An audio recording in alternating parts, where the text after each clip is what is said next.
name is Kaitlyn and welcome back to my channel, Big Screen Books. Today's video is a little different. I am doing a comic book review and discussion. The comic book I'm going to talk to you guys about today is Captain Marvel in Pursuit of Flight. I had so much fun with this comic book, you guys. As I mentioned in, I think it was my haul video, my collective haul video. I'll leave the video down below if you guys want to go watch that. But I talked about how I'm going to be exploring more of the Captain Marvel storyline. She's a character I've been familiar with for the past few years, and I've been wanting to dive more into her world and her story, especially because we have about a year-ish, comes out 2019, for Captain Marvel's movie, and so I'm getting so excited and I just want to learn more about her. So this is one of the first of the newer ones that I picked up and I had so much fun. So I've never done a comic book review or discussion, so bear with me. This is completely experimental. This is a brand new thing that I want to kind of bring to my channel, especially with these Captain Marvel comics. So hope you guys enjoyed this video. If you guys have any tips or advice or discussion or anything, feel free to leave them in the comment section down below.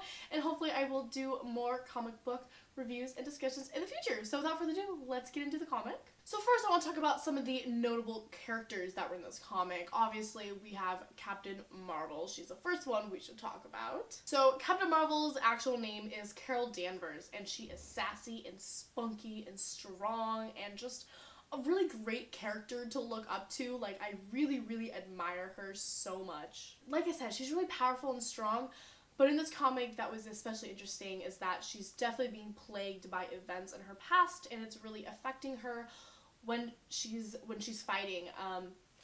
This kind of goes in the beginning when she's fighting with Captain America and the two of them are working together, which, first of all, Captain Marvel and Captain America fighting together, like, just brought me so much happiness. Oh my gosh. But they were great as a team together, and he was definitely, really pushing her, trying to get her out of her comfort zone, get her to be more accepting of herself and her powers and, what her life is like now. And she was very much just focused on her past, and he was really working to try to help her move past that. So she had a really interesting storyline arc throughout the comic to kind of face and overcome her past. Things that I especially loved were her descriptions of flying. For her, flying is like a huge stress reliever. The way that she described flying is actually how I view like running or sports. For instance, I play volleyball, and so like going on run or working out and stuff is like my stress reliever. She feels her happiness when she was an Air Force pilot and she was in the plane flying, or even now with her powers, like being in the air. Like, that's just kind of like her comfort zone. It's her safe place, and those are just really great descriptions and parts of her flying when she's just kind of in her head, like thinking. It really resonated with me because I have felt those moments before when I'm on a run, for instance. Spider-Man also made an appearance in the beginning, and he basically was her punching bag, and that was just, again, like really fun to see. Like, he was just as quirky as ever, and like just seeing her like just getting all kick-ass and awesome and training and stuff it was just so fun. This was a really fun comic. Another character that was really important was Helen Cobb, and Helen Cobb is like, it was Carol's really biggest motivator and inspiration. It's what pushed her to, join the Air Force and stuff, and Helen had a really big role in this. While she isn't necessarily a perfect hero, she has a lot of flaws and made a lot of mistakes and stuff. Carol really learns from her and really fed off of her and her experiences, and she learned a lot from her, and they had a really interesting relationship. And Helen just constantly challenges Carol, and that was really fun to see. Like, Helen really just pushes her. And then the last kind of group that I want to talk about is the Banshee Squad that Captain Marvel farts with, and it was so freaking badass. Those are some of my favorite scenes in artwork was with the Banshee Squadron when they were all fighting. Like, these women were so strong. They basically were just these kick-ass all-female group of soldiers, and they were just super fun, super badass, super strong, and I just loved it. I felt so empowered like reading that. I was like, frick yeah, girl, like, get it. This comic was really interesting and different from other ones I had read because it had to do with time travel, and the way it was used was really cool because it kind of, was her struggling with her past, and then we go into the past where she kind of has to face those struggles, and, we got to see her origin. So what happened with Marvel and the Kree ship or weapon that you know, exploded and Marvel trying to save her and their DNA fused. So that was a really, really interesting part, seeing kind of how all that came together and how that ultimately ended up affecting her. Some kind of technicalities with the comic they really wanted to discuss. So this is a collection of actually 6 different issues that was put together for this trade. The first 4 was by one artist and 5 and 6 were by another. And so the first 4 was by an artist, Dexter Soy. The last 2 were by Emma Rios. And this comic was written by Kaitlyn